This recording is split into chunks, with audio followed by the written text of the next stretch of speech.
She's said to be quite keen on the Vulcan. She's not normally that keen on aeroplanes. She quite likes this one. She has a corgi called Vulcan. It's a doggy, actually, a Dachshund corgi cross. And quite a few of her relatives have flown in the Vulcan. Prince Philip, Duke of Edinburgh has, Prince Charles has, and also the Duke of Kent. So they've all flown in the Vulcan, so the royals are rather keen on her. We're all keen on her because she is possibly the most popular aeroplane in the country. But now I'm going to have to shut up because she's going to take off very soon.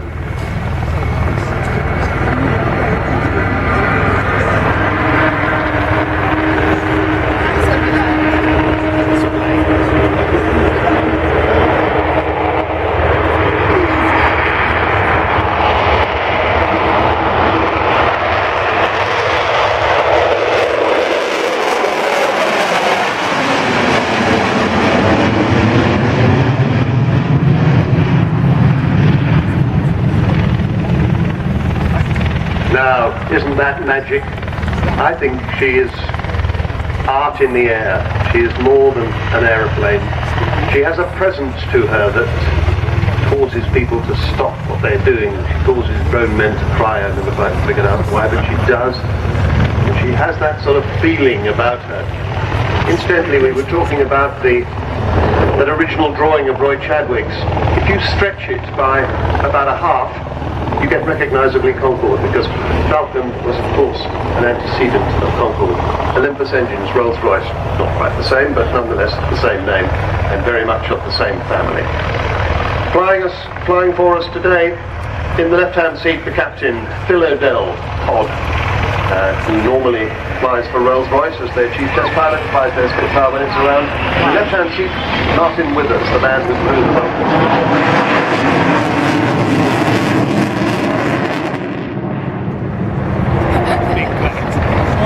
There, you've got a very brief Vulcan howl. Never be quite sure when that's going to happen, but you can tell your grandchildren you've heard the Vulcan howl.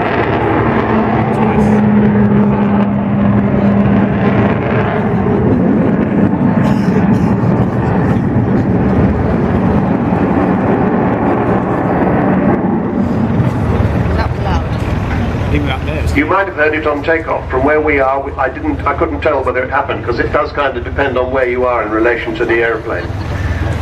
So now Phil O'Dell is pulling her around into a tight curve and lining her back up with the runway. And you notice that she can sneak up on you very quietly. There's that great, lovely triangular shape. She's not quite as big as you might think. It's about the size of Airbus airliner.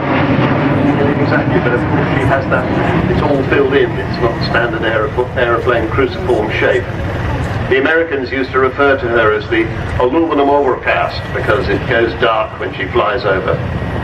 And she was amazingly successful during the Cold War days when she was being part of our nuclear deterrent. She was a nuclear bomber originally. She used to go across to America and take part in their red flag exercises, and they discovered that although she's a 1950s aeroplane, she was actually stealthy long before stealth, in aeronautical terms, had been thought of.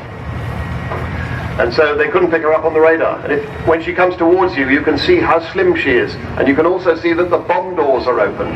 Now that is the enormous bomb bay that holds, or used to hold, 21,000 pounds of bombs, 21 1,000-pound bombs. And that was the bomb load that Martin Withers, in the right-hand seat today, flew on the longest bombing raid in history from Ascension Island to the Falkland Islands. That's 30 years ago this year. And the movement of the British fight back to take the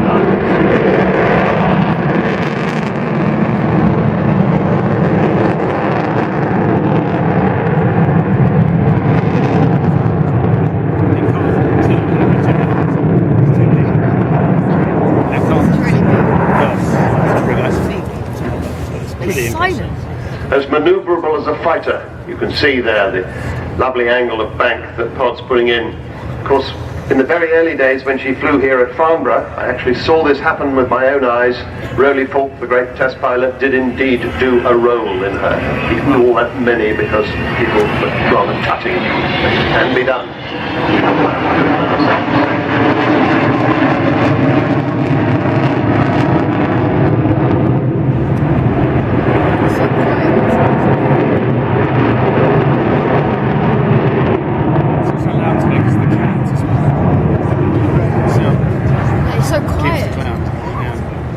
Of course, to get this aeroplane to the state she is today, she retired from the Royal Air Force in 1993, and everybody thought that was the last time we'd see the Vulcan. She was immensely popular even then.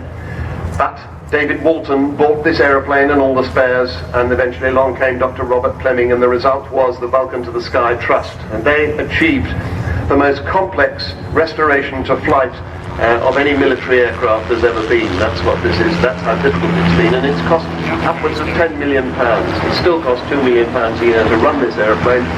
There's been enormous support from the industry, from CAA, from all sorts of aviation companies, particularly Sir Jack Hayward and Eddie Forrester of Aerobytes, Marshall Aerospace, AD Holdings, BAE Systems, EADS, Goodrich, Judd Power, Kearsley Airways, Meggitt, Messier, Doughty, Rolls-Royce and Serco. But most of all, she's been contributed to by you. And as she comes in with her wheels down, she won't be landing this time. She flies over our heads. She's doing a lowish overshoot.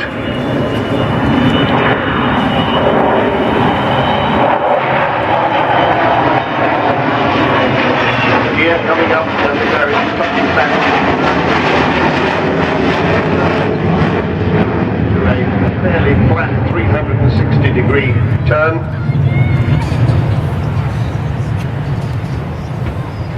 And we're very nearly at the end here, and we'll be seeing the wheels come down again before too long. I said a 360-degree turn. I was slightly behind myself. She'd already done that.